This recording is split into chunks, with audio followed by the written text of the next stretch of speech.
جب دنیا والے تمہیں گھٹنے ٹیکنے پر مجبور کر دیں تو یہی بہترین وقت ہے سجدے کا۔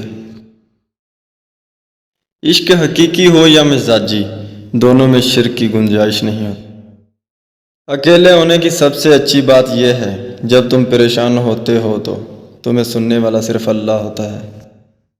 وہ جگہ چھوڑ دو جہاں تمہارا احساس اور تمہارے الفاظ کی قدر نہ ہو، پھر چاہے وہ کسی کا گھر ہو یا کسی کا دل۔ اس دنیا میں کوئی خزانہ سانپ کے بغیر، کوئی پھل کانٹوں کے بغیر اور کوئی خوشی غم کے بغیر نہیں ہے۔ جب کسی انسان کی آنکھوں سے ندامت کے آنسو بہتے ہیں تو اس وقت رب کی رحمت برستی ہے۔ اگر کسی انسان کو تکلیف دے کر تمہیں تکلیف ہونے لگے تو سمجھ لینا تم اللہ کے بنائے ہوئے بہترین انسان ہو۔ خدا تک پہنچنے کے بہت سارے راستے ہیں، لیکن میں نے خدا کا پسندیدہ راستہ مخلوق سے محبت۔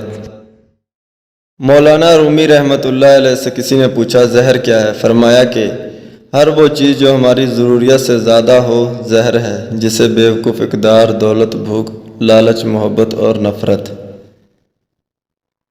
میں نے بہت سے انسان دیکھے ہیں جن کے بدن پر لباس نہیں ہوتا، اور بہت سے لباس دیکھے ہیں جن کے اندر انسان نہیں ہوتا۔ جب انسان بالکل خاموش ہو جائے اور اپنے حق کے لیے بھی نہ بولے تو سمجھ لو وہ اپنے اندر بہت کچھ دفن کر چکا ہے۔ اگر تم عظمت کی بلندیوں کو چھونا چاہتے ہو تو اپنے دل میں انسانیت کے لیے نفرت کے بجائے محبت آباد کرو۔ بڑی مبارک ہیں وہ آنکھیں جو اللہ کے لیے روتی ہیں، اور بہت مبارک ہے وہ دل جو اس کی خاطر تڑپ رہا ہے۔ دل کا بار بار ٹوٹنا اس بات کی نشانی ہے اللہ تعالیٰ آپ کو اپنے قریب کرنا چاہتے ہیں۔